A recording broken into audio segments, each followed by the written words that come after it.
80% of all businesses fail.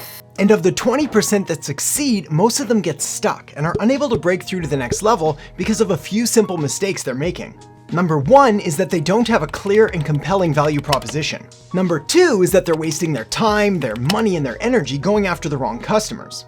And they're also missing out on 3 other important secrets that I'm going to be sharing with you later in this episode. The good news is that once you see these mistakes, you'll get it. You'll never have to make them again, and your business will grow. So let's dive straight into mistake number 1, which is not having a clear and compelling value proposition. The 2 most basic things you need to succeed in your business and marketing are, 1, people need to know that you exist in order to buy from you. This is why you need marketing, so we'll talk about that in a minute. And 2, people need to know what you do and how it can help them. And this is where most businesses go so wrong, and then wonder why nothing is working. Here's the deal.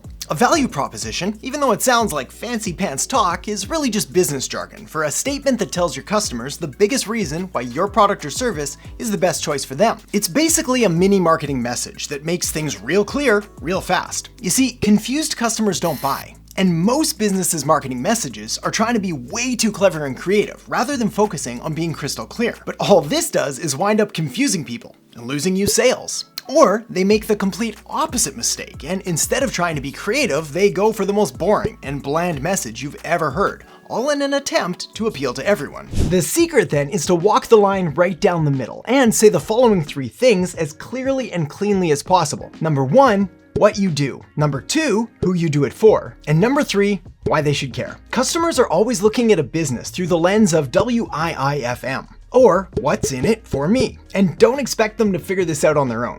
You need to tell them.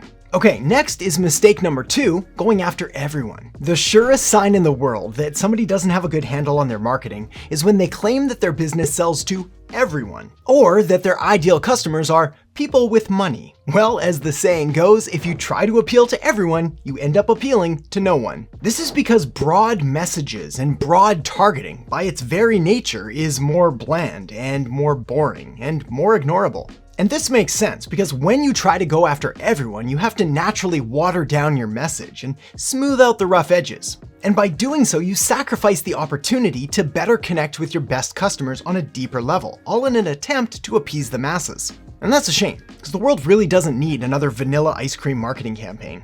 What it needs is chocolate fudge brownie, some mint chocolate chip, or my personal favorite, Bubby's Hawaiian Mochi. And if for some strange reason you still feel compelled to do vanilla marketing, well, at least throw in some M&Ms to spice it up a little bit. Your customers and your balance sheet will thank you. Going deep rather than broad and focusing in allows you to connect with your customers and their unique wants and dreams and goals and desires. It's more profitable, and it's more fun too. And on the topic of trying to serve everyone, the next mistake is doing all the things, which is ultimately a recipe for overwhelm, frustration, and disaster. So I'll show you where you could be going wrong, and more importantly, give you some actionable and practical tips to help you get moving in the right direction. But first, a big thank you and quick message from this video's sponsor, Ramp. Ramp is the only free corporate card and financial automation solution designed to help businesses save time and money with bill pay, travel, and expense management all in one. Instead of complicated points and reward systems, Ramp gives you 1.5% cash back, has no fees, and runs on Visa, which is accepted all over the world and has built-in fraud protections and benefits. Ramp's automatic receipt matching and accounting sync helps record business expenses automatically, so you can close your books 8 times faster, and is fully integrated with your accounting provider like QuickBooks. To sign up for free today and to learn more about an exclusive offer and sign-up bonus, all you need to do is click the link in the descriptions below this video. And with that said, this is the perfect opportunity to talk about the next mistake, which is trying to do everything yourself. Here's the deal.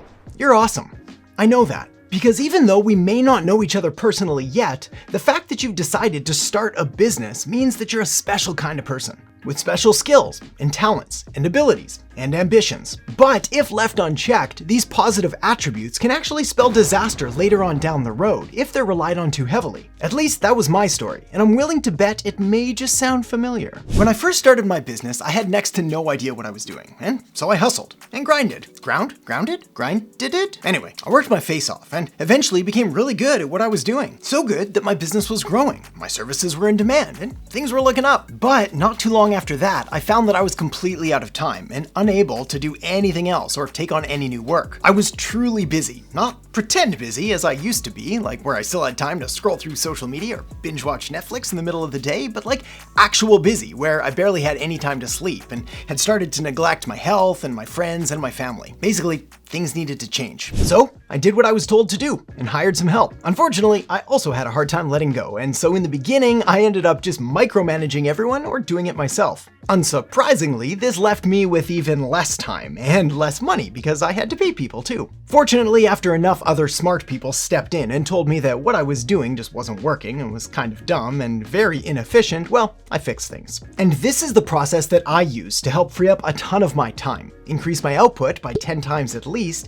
and still grow my business and make it home in time for dinner. The goal here is to get rid of everything you shouldn't be doing, which typically falls into one of 3 different categories. First, all the things you hate doing. For me, this is anything bookkeeping or accounting or anything like that. I got a C+ in accounting in college, and the only reason is because I'm pretty sure the teacher liked me, or thought I was funny, or had pity on me, or just wanted to make sure I wasn't in their class again next year. Next, get rid of all the things you're not good at. For me, this is graphic design or web development or any kind of hard coding. I mean, I can do it, kinda, but I'm not very good at it, especially when compared to other people who absolutely love this stuff and are amazing at it. And third, get rid of anything else that falls outside of your unique zone of genius. So let me walk you through that now. In the bottom left corner of the chart, you have the zone of incompetence. These are all of the things that other people do better than you. To the right of that, we have the zone of competence. These are the things that other people can do just as well as you. The top left corner is the zone of excellence. And this is possibly the most dangerous corner of all because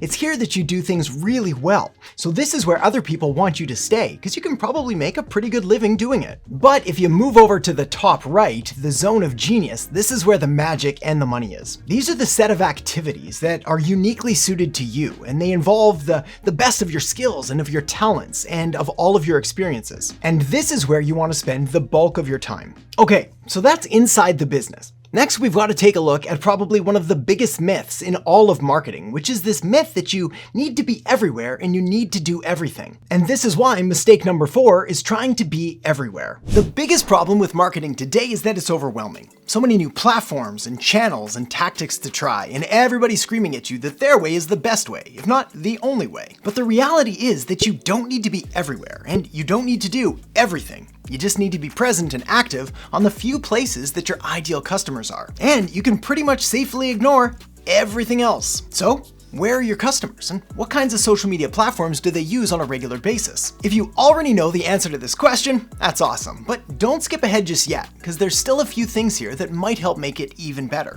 First, at least right now, there are 6 major players in the social media space that you want to consider: Facebook, Instagram, YouTube, TikTok, Twitter, and LinkedIn. No matter what business or market or industry you're in, the odds are pretty good that you're going to find the bulk of your market on one or maybe 2 of these platforms. Sure, they might look at others like, say, Pinterest or Reddit or some other blog or forum, but the bulk of people are going to be present and active on one of these 6 platforms. If you serve a younger demographic, well then TikTok and Instagram are probably going to be your best bet. If you serve an older demographic, then you can probably find them on Facebook or LinkedIn. And no matter who you serve, pretty much everybody uses YouTube, and it continues to grow year after year. So find where your people are. Go there and ignore everything else. Which leads me perfectly to mistake number 5, focusing on the wrong things. If the biggest problem with marketing today is that it's overwhelming, then the natural byproduct of this is a feeling of uncertainty and confusion and not knowing what to do or where to do it or how to do it. And that ultimately leads to a couple things that are very bad for your business.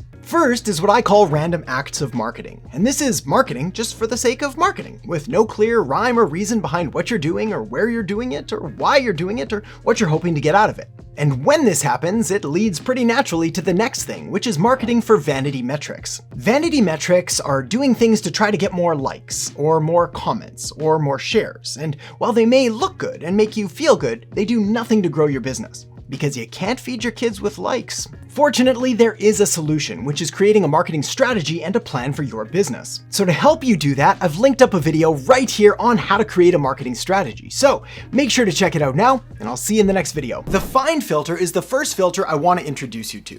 A filter acts as a way to quickly evaluate information and decide A, whether it's useful or not, and if so, then B, how to structure or group